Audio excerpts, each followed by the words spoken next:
Senhor, te agradeço, Pai, porque o Senhor tem cuidado do seu povo, mesmo em meio às lutas, às dificuldades que enfrentamos no nosso cotidiano, mesmo em frente, Deus, às provações, às privações, o Senhor tem sido zeloso, fiel, compassivo, misericordioso. Muito obrigado, Senhor, por sua mão sobre nós. Queremos pedir ao Senhor que possa vir de encontro aos nossos corações, ó Deus. Nós lamentamos a nossa miséria, nosso pecado. Nós clamamos ao Senhor que possa ter misericórdia de nós. Clamamos clemência, Senhor, porque reconhecemos a nossa pecaminosidade, Deus. Nós lamentamos diante do Senhor o quão potenciais para o pecado nós somos, ó Deus. E pedimos ao Senhor que venha segurar em nossa mão, nos ajustar, Deus, quebrantar os nossos corações, nos transformar, nos aperfeiçoar a imagem de Cristo, que o Senhor venha trazer aos nossos corações temor e tremor, ó Pai. Pedimos ao Senhor que venha sobre o seu povo com a sua palavra, Deus, e que a sua palavra possa penetrar no profundo das almas, trazendo transformação de dentro para fora, Deus, e que nós possamos externar a obra do Espírito Santo em nossos corações através dos nossos atos, ó Deus, através de como nós vivemos, ó Pai. Ó Senhor, que o Senhor possa ter misericórdia do seu povo. Muito obrigado, Senhor, por sua paciência frente às nossas birras e falhas. Obrigado, Deus, por sua compaixão diante do nosso viver, ó Deus, tão turbulento, atordoado, Senhor. Frente às nossas repetidas falhas, o Senhor é misericordioso. Muito obrigado, Senhor. Nós clamamos, ó Pai, que o Senhor possa operar em nós, nos transformando, e que nós possamos, ó Deus, ser discípulos radicais, que nós possamos, ó Deus, valorizar o manual que o Senhor deixou para nós, ó Deus, e que, assim como os morávios, os puritanos, tantos outros irmãos do passado tiveram um desejo ardente no coração de mergulhar fundo no Sermão do Monte, nós também possamos assim fazer, ó Deus. Ó Pai, nos atraia o nosso coração que é tão inclinado para o mal, para o que é errado. Atrai o nosso coração, Deus, para a sua palavra, e que a sua palavra possa ser um bálsamo, um consolo, um refrigério para as nossas almas turbulentas, abatidas, alvoroçadas, para as nossas almas, ó Deus, que estão cheias de tudo que há de ruim ao nosso redor, ó Deus. Ó Pai, queremos pedir ao Senhor, esvazie-nos de nós mesmos, daquilo que é mal, daquilo que é terreno, daquilo que é carnal, e nos encha com o Seu Espírito Santo. Em nome de Jesus, ó Deus. Assim eu oro, pedindo ao Senhor que possa nos conduzir na Sua palavra nessa noite, mais uma vez. Amém e amém. Discípulo radical, manual do discípulo aprovado. Sermão da Montanha, nós temos olhado para ele com olhos bastante fitos, e eu quero dizer aos irmãos que eu vou ser bem objetivo, apesar de abrangente, principalmente na nossa introdução, mas se eu for muito rápido, os irmãos podem depois ir de novo no nosso canal do YouTube, ouvir novamente a mensagem, e se o irmão deixou passar batido, não conseguiu compreender alguma coisa, o irmão pode voltar lá. Nessas 3 últimas mensagens que já pregamos aqui, os irmãos podem se situar exatamente onde nós estamos. Uma importante nota sobre o Sermão da Montanha, eu quero que os irmãos estejam atentos a essa introdução, é que está sendo estabelecido uma nova lei de conduta para os participantes do reino que é chegado. Nós vimos no primeiro sermão, capítulo 4, parte final, até os 2 primeiros versículos do capítulo 5, que Jesus anuncia: é chegado o reino dos céus. É chegado o reino dos céus. Em Abraão, Deus faz promessas sobre uma grande nação, estabelece um pacto para identificar o seu povo, através ali da demonstração em Isaac, através do estabelecimento dos princípios de uma grande nação, Deus faz essas promessas. Os capítulos 3 e 4 de Gálatas estão dedicados para que Paulo venha explicar-nos a respeito dessa aliança feita com um povo que vai além do povo hebreu. Mas em Moisés nós vamos observar que essa aliança é estabelecida com o seu povo através das suas leis, para que o povo pudesse ter uma identidade. Então, quando Deus estabelece a aliança com Abraão, ele estabelece uma aliança com a promessa. E quando Deus vai dar agora uma direção, um padrão, vai dar na vida do povo ali uma identidade, ele dá as leis, ele estabelece as leis. Como que o povo de Deus era identificado como o povo de Deus? Aquele que nascia naquele povo e guardasse a lei, fazia parte da aliança e desfrutava das bênçãos dessa aliança. É isso que nós temos aqui em Moisés. Êxodo, Levítico, Números, Deuteronômio estão estabelecendo a identidade do povo, a moral de Deus revelada na vida do povo e como que o povo vai viver para glorificar a Deus. Então, nós vamos observar que Deus está estabelecendo um modo de vida para o povo. O que nós temos agora é que o reino chegou. O reino chegou. O Sermão da Montanha é uma identidade que o povo de Deus, aqueles que são chamados pela graça e dados pelo Pai ao Filho, João 10, vai agora dizer quem é o povo de Deus. Quem é o povo de Deus? Aquele que o Pai deu ao Filho. Aquele que foi chamado, atraído pela graça. E então vai viver para glorificar a Deus. Ela está dormindo, Jonathan. Segura ela aí, porque senão ela vai cair no seu colo. O reino chegou. Está estabelecido. Mateus capítulo 3, versículo 2. Se você ver o que está escrito, você vai olhar na sua Bíblia e vai dizer o que João Batista está anunciando. João Batista está dizendo: arrependei-vos e convertei, porque é chegado o reino dos céus. Mateus capítulo 4, versículo 17. Jesus está anunciando: é chegado o reino. Eu quero destacar então 2 pontos importantes aqui. O que nós estamos falando? De uma aliança progressiva. Em Abraão, a promessa.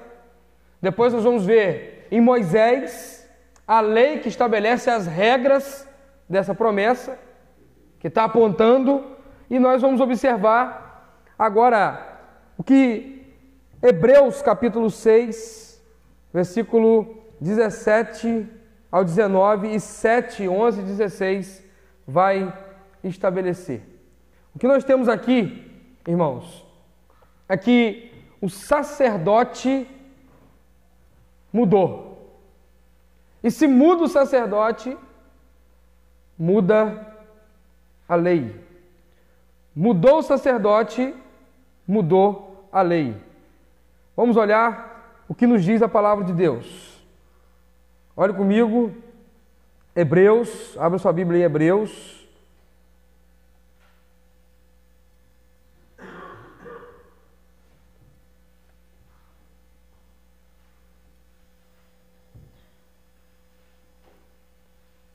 Capítulo 6, versículo 17 até o 19.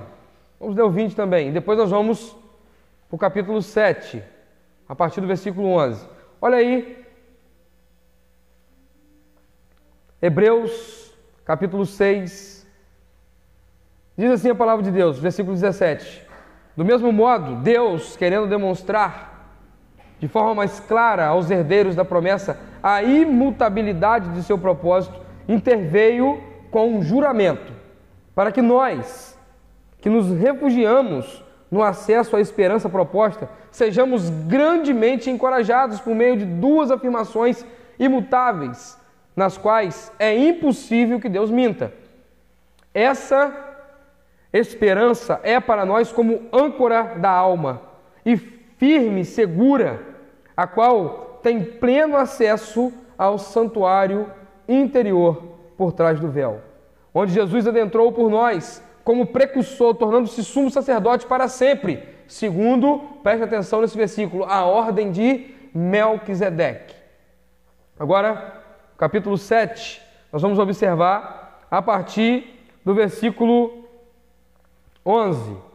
Sendo assim, se houvesse uma maneira de alcançar a perfeição por intermédio do sacerdócio levítico, considerando que durante sua vigência a lei foi entregue ao povo, por qual razão haveria ainda necessidade de se levantar outro sacerdote, conforme a ordem de Melquisedeque e não de Arão? Pois, mudando o sacerdócio, preste bem atenção nesse versículo, ele é chave para que você entenda o sermão da montanha. Ele é chave, ele é um versículo importantíssimo, pois mudando o sacerdócio, obrigatoriamente ocorre também a mudança da lei.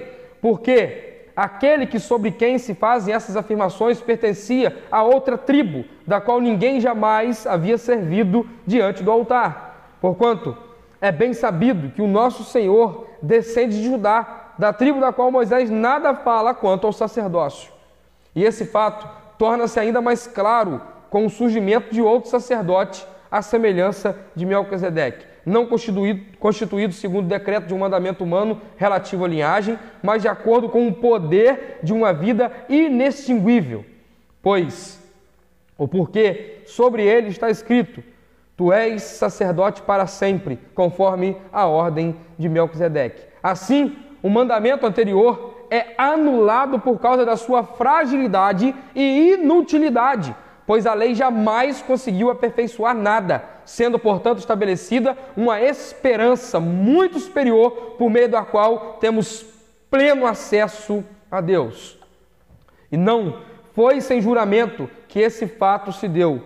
Outros se fizeram sacerdotes sem qualquer juramento. No entanto, ele, Jesus, se tornou sacerdote com juramento, no momento em que Deus declarou: o Senhor jurou e não se arrependerá.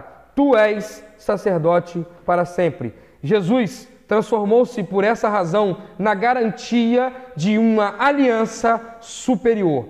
Por isso, aqueles sacerdotes têm surgido em maior número, pois são impedidos pela morte de continuar o ministério. Contudo, considerando que vive para sempre, Jesus tem um sacerdote perene. Concluindo, ele é poderoso para salvar definitivamente aqueles que, por intermédio dele, achegam-se a Deus, pois vive sempre para interceder por eles. Até aqui, irmãos. O que isso aqui significa? Isso aqui significa que mudou o sacerdote, mudou o sacerdócio e mudou consecutivamente e obrigatoriamente a lei. E se mudou a lei, qual é a lei que nós temos agora? Se mudou o sacerdócio, se mudou a lei, outrora, o mesmo autor dos Hebreus diz que fazia alusão, era sombra daquilo que foi visto a olho nu. Nós temos aqui, em Jesus, a mudança da lei, junto com a mudança do sacerdócio. Onde está a lei que foi mudada? Está estabelecida no Sermão da Montanha. Jesus estabelece uma lei para o seu povo, que agora é o povo da aliança feita com Abraão. Gentios de outras partes e muitos outros se achegam, são atraídos. E esses que pertencem a esse reino, que pertencem a esse sacerdócio, estão agora sobre a tutela de uma nova regra de conduta. Eles devem viver de maneira que está estabelecida para eles. Alguns pontos importantes. Primeiro, herdeiros da promessa, capítulo 6, versículo 17. Está estabelecido que nós, aqueles ainda que não fazíamos parte do povo judeu, éramos, por eleição divina, herdeiros dessa promessa. Quero destacar Jesus Cristo, o Filho de Deus, é o Rei sacerdote que vive para sempre. O versículo 24 e o versículo 28 estabelece isso. Ou seja, a lei que vigora agora para o povo de Deus não é uma lei transitória, temporária e que faz alusão a alguma coisa do porvir. É uma lei estabelecida, conforme o autor dos Hebreus diz, perene, segura. Mudou o sacerdócio, mudou a lei, versículo 12 nos diz. Então, o Sermão do Monte, preste atenção nessa frase que está aqui em caixa alto, que está registrada para os irmãos observarem com bastante atenção. O Sermão do Monte é, portanto, a lei de Deus para o seu povo, numa nova aliança e num novo sacerdócio. Qual aliança? Aliança de sangue. Cristo estabelece essa aliança. Ele é o sacrifício que firma essa aliança. Ele é o sacerdote, ele é o cordeiro e ele mesmo é o rei.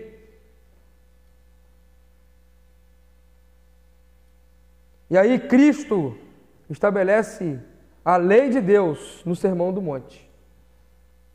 Se você pegar e ler, amanhã quando você chegar em casa, ou hoje mesmo, Sermão da Montanha, Mateus 5, 6 e 7, você vai observar que tem uma lei de conduta para o povo de Deus. O segundo ponto que eu quero destacar, irmãos, e a gente deve olhar com muita atenção para isso aqui, é a superficialidade com relação ao Sermão do Monte.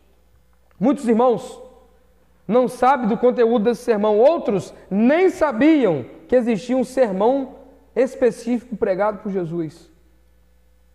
Estamos iniciando e falando sobre as bem-aventuranças, preste atenção nisso. E se eu perguntar aqui agora, fazer perguntas para pessoas apontando o dedo, e se ampliarmos isso para a classe de crentes em São Fidélis, no Brasil, para os evangélicos, e perguntarmos quantas são as bem-aventuranças e quais são elas, tem gente que não vai saber responder. Ou algumas vão ficar enrolando para tentar responder. São esses ensinos, eu quero que os irmãos entendam isso, a importância do Sermão do Monte. São esses ensinos que os apóstolos transmitiam e o povo tinha perseverança neles. Atos dos Apóstolos, capítulo 2, versículo 42 diz: e perseveravam na doutrina dos apóstolos. Que doutrina é essa? Onde eles estão perseverando?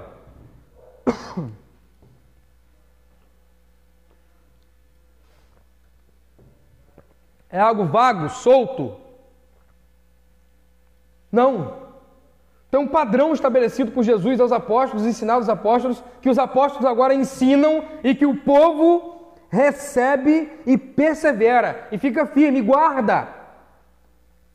Nos distanciamos muito, irmãos, desses ensinos. Mal conseguimos ler, e o que lemos, praticamos pela metade. Talvez você pode dizer: pastor, eu conheço o Sermão da Montanha. Eu sei o que está escrito em Mateus capítulo 6. Por exemplo, não andeis sobre a ansiedade. Eu sei o que está escrito lá. Pastor, eu já ouvi sobre as bem-aventuranças. E a prática? Como que nós praticamos? Olha para a igreja contemporânea e olha para a igreja primitiva. Vê se nós temos o mesmo afinco para perseverarmos nos ensinos de Jesus e praticarmos com fervor aquilo que nós recebemos de pregação do Evangelho. Olha para a igreja do primeiro século, do século XV, XVI, XVII, uma era de restauração, de voltar às Escrituras. Olha como que aquele povo estava apaixonado, envolvido, dedicado em retornar às Escrituras, em ver aquilo que Cristo tinha ensinado, estabelecido e viver. Ter uma vida prática. Olha para a igreja de hoje e para os puritanos. Um fato interessante sobre os puritanos é que os puritanos pegavam o seguinte: o que a Bíblia diz sobre dinheiro? E eles pegavam de Gênesis a Apocalipse, faziam uma busca intensiva sobre o dinheiro na Bíblia. O que a Bíblia diz sobre o olho? sobre o olhar. Eles vinham Bíblia toda pesquisando e escreviam artigos sobre aquilo. Estamos desastrosamente distanciando de algo que os nossos irmãos correram para abraçar e viver. Agora tem um resultado, irmãos, disso. E esse resultado é muito vívido. A gente vê e percebe isso na vida do povo de Deus. Que cresce numericamente, mas aqui a qualidade tem andado para trás.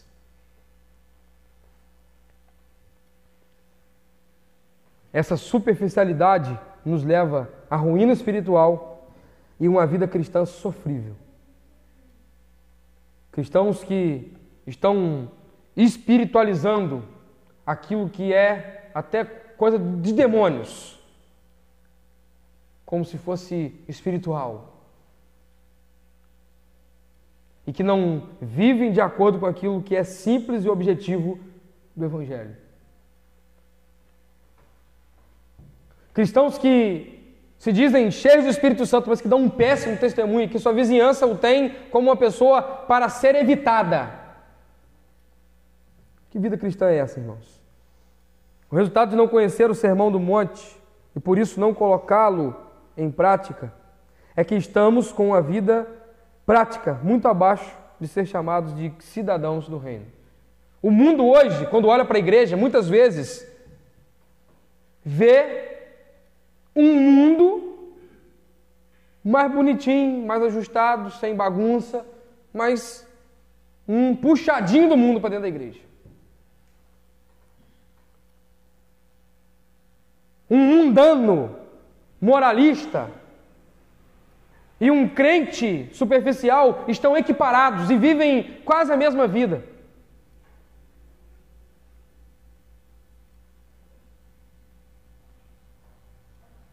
É por isso que o crente, preste atenção nisso, um reflexo claro na igreja brasileira. O crente está buscando prosperidade na igreja ao invés de salvação. As pessoas estão indo para a igreja dizendo: eu quero ser rico, eu quero ser bem sucedido, eu quero ter sucesso. O Sermão da Montanha desconstrói tudo isso, irmãos. Desestabelece isso.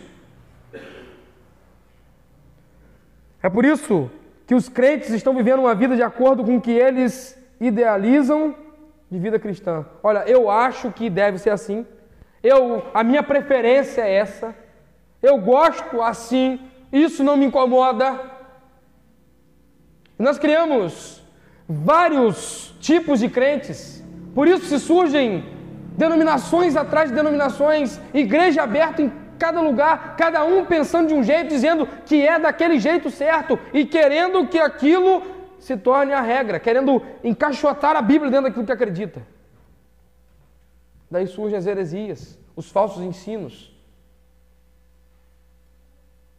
E consecutivamente, cristãos muito abaixo daquilo que é esperado de cidadãos do reino. Quero contextualizar. Primeiro, cidadão do reino é bem-aventurado, tá? Nós abrimos dizendo isso. Cidadão do reino. E Jesus, depois de dizer que o reino chegou, ele vai dizer: bem-aventurado. Bem-aventurado. Ele é bem-aventurado porque vive de acordo com um padrão estabelecido.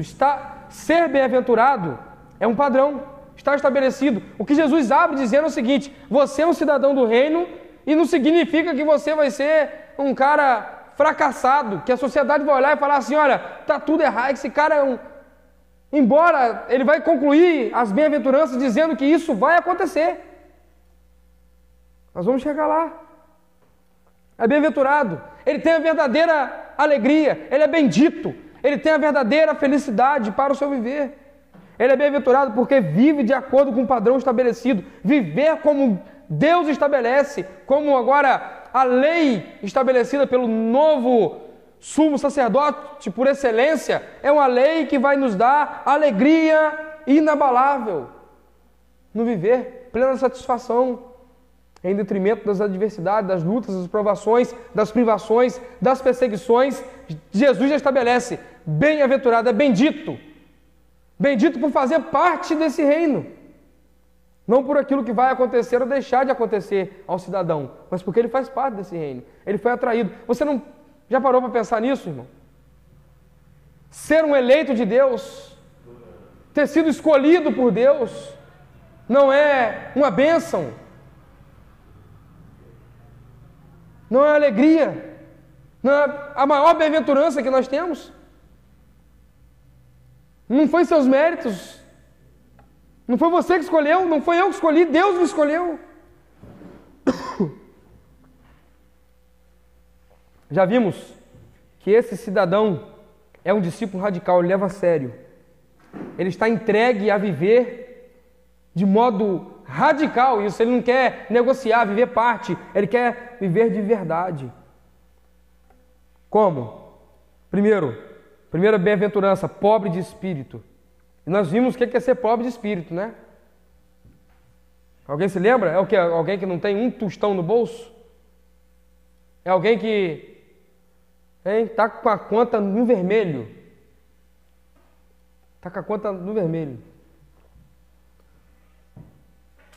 Está vendendo, como diz o outro, é aquele que está vendendo almoço para comprar janta.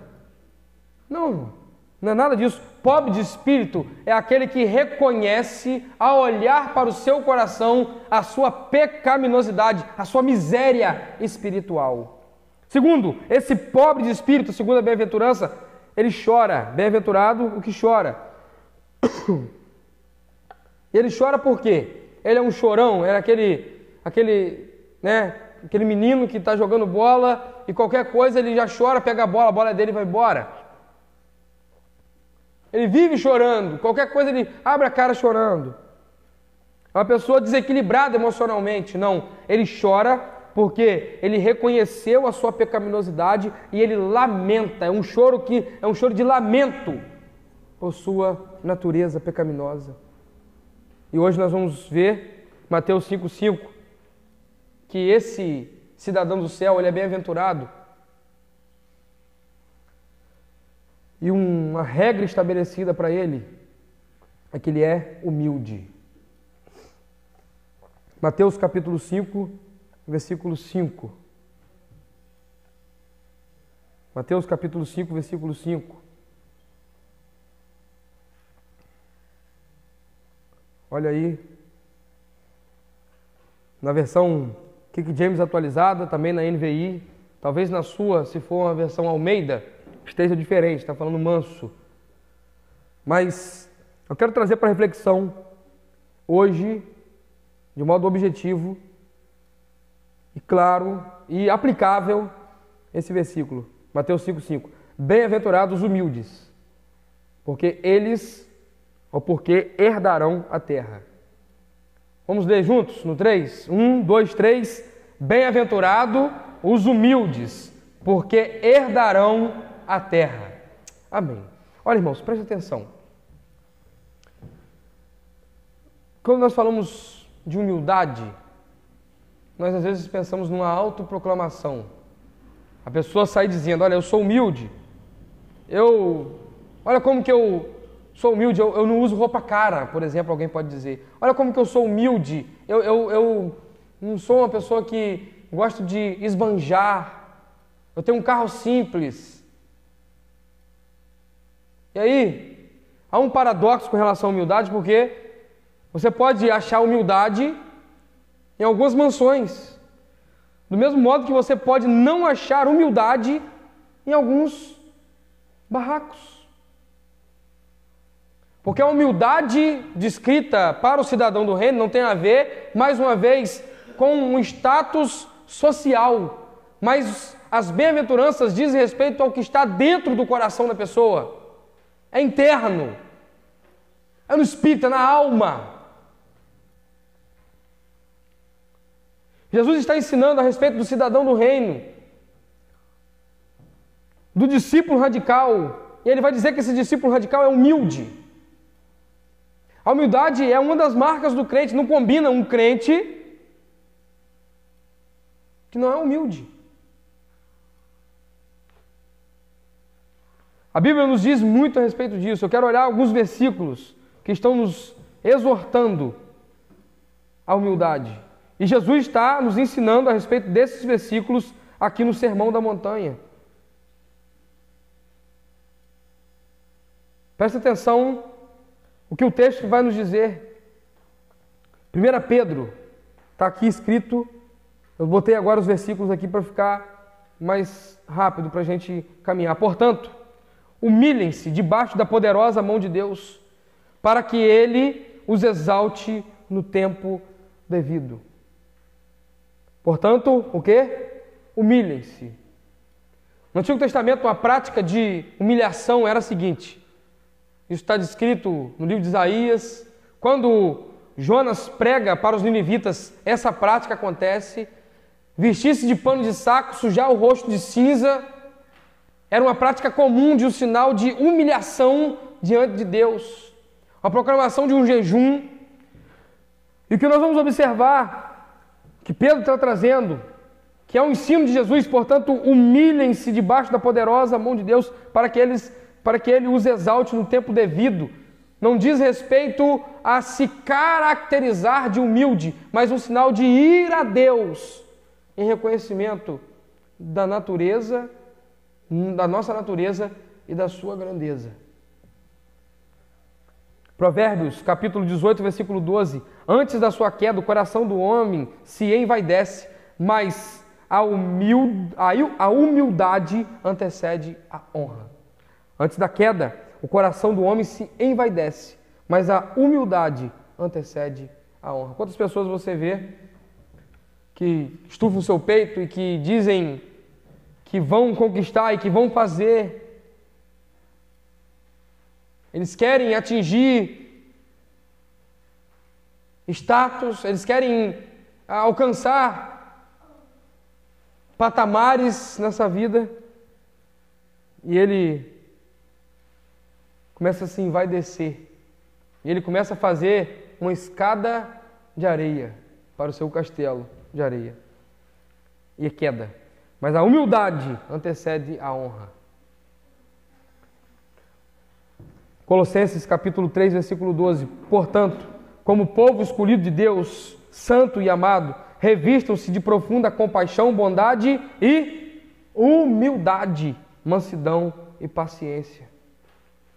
As orientações práticas que o apóstolo Paulo está trazendo para a igreja dos Colossenses incluem um povo que se mostra, se apresenta humilde.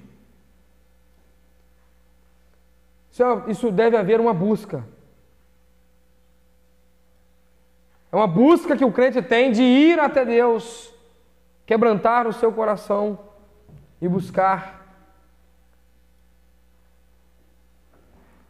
Tiago, capítulo 3, versículo 13. Quem é sábio e tem entendimento entre vocês?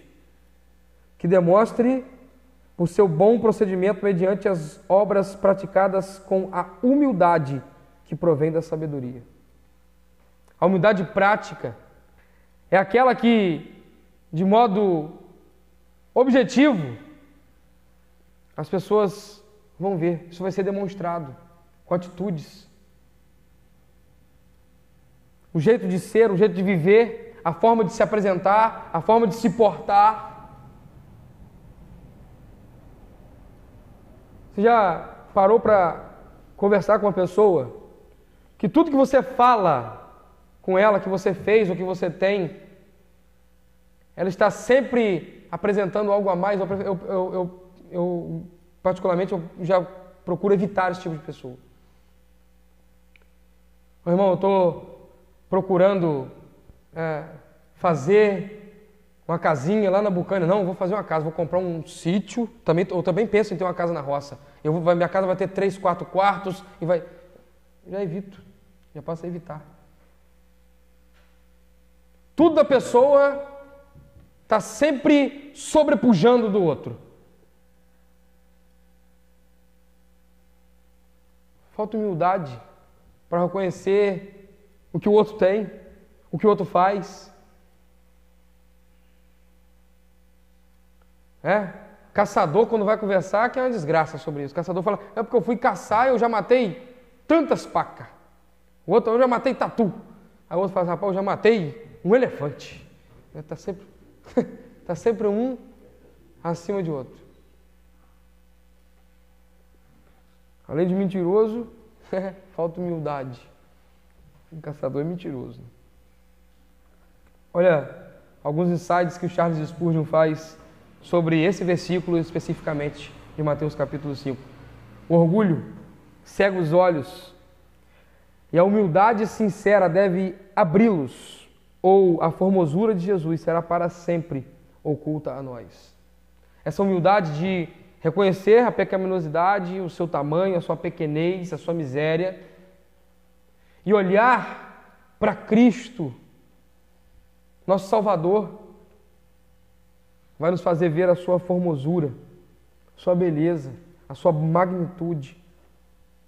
A porta é estreita e não cabe a sua soberba, a sua altivez, a sua brutalidade, a sua ignorância. Por isso, se humilhe, seja humilde. Lembra que Jesus falou? A porta é estreita, né? O caminho é apertado. Como que você pensa passar por essa porta, andar por esse caminho? Com a sua vaidade, com a sua soberba, com a sua altivez, com a sua brutalidade, com a sua ignorância. Não cabe. Ou você não vai entrar, ou você vai ter que deixar isso tudo de fora. E para fazer isso, só com humildade, com um coração humilde, com reconhecimento do pecado, com um lamento pelo pecado e com a prática de vida que condiz com aquilo que crê. Humilde. Quero trazer as aplicações objetivas. Falei que ia ser objetivo. A introdução fica um pouco maior porque a gente tem que fazer um apanhado. Falei que ia ser objetivo. Presta atenção. Primeiro, seja humilde para reconhecer os seus erros e falhas diante da sua esposa, marido e filhos. Esse primeiro ponto aqui, irmãos, é muito prático para a gente. Já percebeu quando você erra? Presta atenção, homem. Quando você erra e a sua esposa fala assim, olha, você fez isso, eu não gostei, isso está errado. A sua primeira atitude já é tentar justificar o seu erro. Nós homens somos muito dessa maneira. E se você é um cidadão do reino, se você quer ser um discípulo radical, você tem que olhar para essas pequenas coisas que acontecem no seu ordinário da vida. Hoje mesmo, irmãos. Agora. Lá em casa. A gente recebeu visita e chegou outra visita também rápido. A gente estava já preparado para vir para a igreja. Eu e a Helena, o Simara não viria. A Joana está na transição de nascer dente, está um pouco caidinha. Hoje até já se levantou um pouco, mas como está tomando algumas medicações, teve que ficar em casa. Aí chegou Cleide e Manu, que ficaram trancados lá de fora, são vizinhos. A gente recebeu, eu e a Helena estávamos arrumando, e eu estava ali cuidando de Joana, e aí eu fui preparar a jantinha de Joana. Eu preparei a jantinha de Joana, botei no pratinho, vim mexendo, soprei a primeira colazinha, encostei na minha boca, só que um monte de alvoroço à minha volta. Dei uma sopradinha, botei na boca de Joana, estava quente para ela chorou. Ela se espantou com aquilo, chorou. Deu um susto em todo mundo. Queimou a boca, não sei o quê. Minha atitude, não tem outra. Olha, eu fui desapercebido. Eu não percebi a quintura da forma que eu deveria ter percebido na comida. Eu poderia dar várias desculpas. Olha, é porque tem muita gente falando na minha cabeça. É porque está muito alvoroço. É porque eu deveria estar me arrumando para ir para a igreja e eu estou aqui. Tinha um monte de desculpa. Não, eu errei. Eu não prestei atenção. Foi ninguém, não foi culpa de ninguém. Minha culpa. Atitude de humildade, reconhecer o que fez de errado. Via de regra, o que nós temos é a síndrome de Adão e Eva. Foi a serpente. Ué, Adão, como é que é? Foi a mulher que o Senhor me deu. Nós estamos sempre dando desculpas quando somos confrontados. Nunca somos humildes para reconhecer. Olha, é culpa minha mesmo. Foi falha minha mesmo. Quando a esposa e o marido estão ali tentando ajustar algumas questões e a esposa identifica uma falha uma ação falha no marido, e o marido, no contraponto, ele também quer, ao ser confrontado, mostrar para a esposa: não, mas você também. Não, eu posso até ter falhado, mas você também. Falta de humildade para reconhecer diante do confronto, dizendo: olha para dentro do seu coração e vê se não está certo aquilo que a sua esposa, o seu cônjuge está falando com você. Reconheça. É humildade, irmão. Cidadão do reino é humilde para reconhecer as suas falhas, olhar para dentro de si mesmo: eu errei. Jogar a arma no chão, se render. Não somos humildes ao reconhecer que a forma, muitas ou em algumas atitudes de disciplina aos nossos filhos foram severas demasiada, não precisava daquilo tudo. Não reconhecemos a nossa falha instrutiva e logo queremos resolver com a corretiva. Falta de humildade. Sentar com a esposa, olhar nos olhos dela, falar perdão, é um sinal de humildade. Sentar com o marido e dizer: olha, eu não deveria ter falado daquela forma. É humildade. Sentar com os filhos, beijá-los, abraçá-los e dizer: filho, papai não deveria ter feito daquela forma. Reconhecer um erro que um filho viu você tendo de atitude, sinal de humildade. Estou mostrando a aplicação prática sobre a humildade, irmãos. O Evangelho é prático. O Sermão da Montanha é um chamado prático do Evangelho. Segundo, reconheça suas limitações e fraquezas. Também um sinal de humildade. Em muitas áreas, nós podemos ser exigidos e nós podemos dizer, como cidadãos do reino: olha, eu não consigo, eu não sei. Quando alguém te perguntar alguma coisa, não tente enrolar se você não sabe. Seja humilde: eu não sei. Eu posso pesquisar e isso vai me provocar uma busca, uma pesquisa, mas eu não sei. Quando você não tiver forças para fazer, reconheça que não tem força. É melhor do que tentar fazer e ser envergonhado, não conseguindo concluir aquilo que você começou. Seja humilde para reconhecer suas limitações. Eu conheço um monte de gente que quer dar uma de super-herói, achar que sabe tudo, né? Os famosos sabem tudo.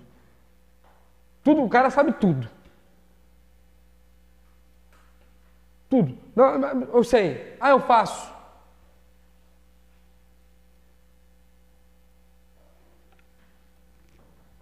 Reconhecer as limitações e as fraquezas. Atitude de humilde, de um cidadão do reino humilde. Terceiro ponto. Você pode fazer isso aqui nessa noite.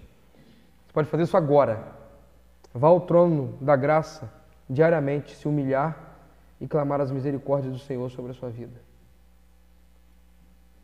Nenhum crente pode dizer, pode ter 50 anos de cristianismo, pode ter sido batizado com 5, com 10, pode ter uma história de longas datas de cristianismo. Nenhum crente pode dizer: não, eu estou direitinho com Deus, está show. É aqui que eu tinha que chegar, é aqui que eu cheguei. Nenhum crente está autorizado a parar de fazer a manutenção da sua vida espiritual, a menos que ele seja recolhido às mansões celestiais. Enquanto ele estiver aqui, seja qual for a idade, ele deve ter uma aplicação por buscar a Deus, ler a palavra, orar, ir ao trono da graça, reconhecer a sua miséria, clamar a Deus, se humilhar, orar diante do Senhor. Pastor, meu compromisso com Deus é ir na igreja. Meu compromisso com Deus é fazer alguma coisa nos dias de culto. Está errado, irmão. Está faltando humildade da sua parte. E talvez, se você falhar em ir ao trono da graça, você estará inapto para fazer alguma coisa para o Senhor. Vá a Ele.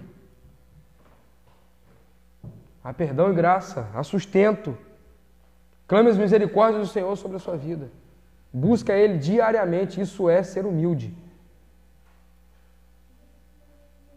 E quanto mais atinge um nível elevado, mais humilde se torna. E mais vai buscar a Deus.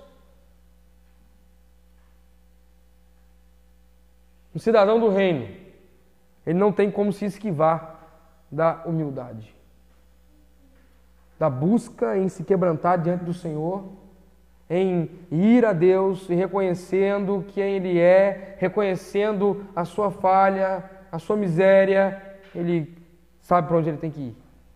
Ele é humilde, ele se quebranta. E aí voltamos ao texto que Pedro fala: humilhai-vos sob a poderosa mão de Deus. Vai até Deus. Isaías nos diz: ele não está com as suas mãos encolhidas, com seus olhos tampados, com seus ouvidos obstruídos, para que possa ouvir a oração.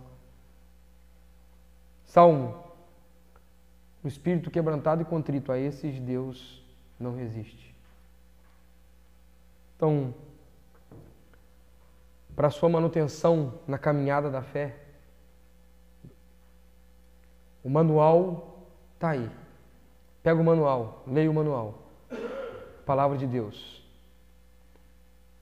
Olhe para o Sermão da Montanha, o Sermão do Monte, com um desejo de querer: Senhor, eu quero que o Senhor me transforme.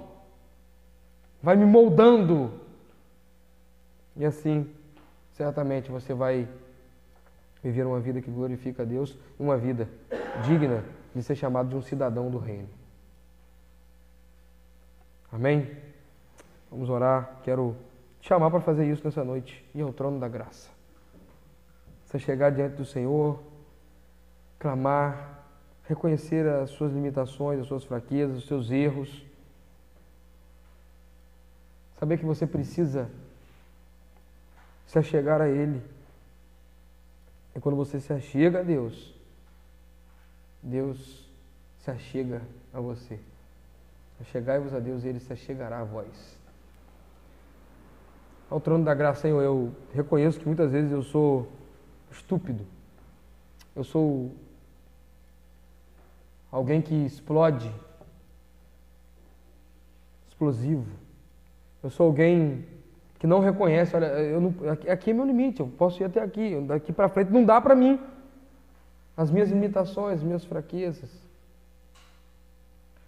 Senhor, eu tenho falhado em pontos que tenho sido confrontado com a sua palavra, e eu preciso reconhecer isso, e eu quero me quebrantar diante do seu trono. Senhor, eu lamento, porque o crente que eu deveria ser está muito longe do crente que eu sou. Por isso eu venho a Ti e me humilho, me quebranto. Ó Deus, é o seu povo, Senhor, aqui reunido. É o seu povo quebrantado diante do Senhor, que em atitude de humildade se rende, se quebranta, reconhecendo as limitações, a fragilidade, mas também sabendo onde tem graça e misericórdia, e é no seu trono de graça, é aos seus pés. E é aí que nós queremos estar, Senhor. Ó Deus, venha nos trazer, ó Pai, uma convicção da nossa natureza pecaminosa, da nossa miséria espiritual. Venha nos quebrantar, ó Deus, para que nós venhamos estar prostrados diante do Senhor em reconhecimento à sua santidade, bondade e misericórdia. E venha nos dar um espírito humilde, que está sempre pronto a aprender, que está sempre pronto a servir, a amar, que está sempre pronto a olhar para si, reconhecer os seus erros, falhas e ir diante do Senhor e apresentá-las, dizendo: aqui estão, eu não posso esconder de você, ó Deus, não posso esconder do Senhor, do seu senhorio. Eu não posso fugir dos seus olhos, não tem como esconder. Se eu for ao mais profundo ali, o Senhor me vê. Se eu subir ao mais alto, o Senhor também me vê ali. Não quero esconder, eu me rendo. Eu me quebranto. Aqui estão minhas limitações. Ó Deus, forja em nós o caráter de Cristo. Que o sumo sacerdote por excelência, que já ofereceu o sacrifício incomparável, o sacrifício insubstitutível. Ninguém pode fazer outro. E se alguém fizer, não pode substituir o que foi feito. O sumo sacerdote também, que estabelece a lei, que ele possa atrair os nossos corações e que essa lei possa penetrar em nossa alma e nos transformar para vivermos como cidadãos do reino. Em nome de Jesus nós oramos. Amém e amém, Senhor.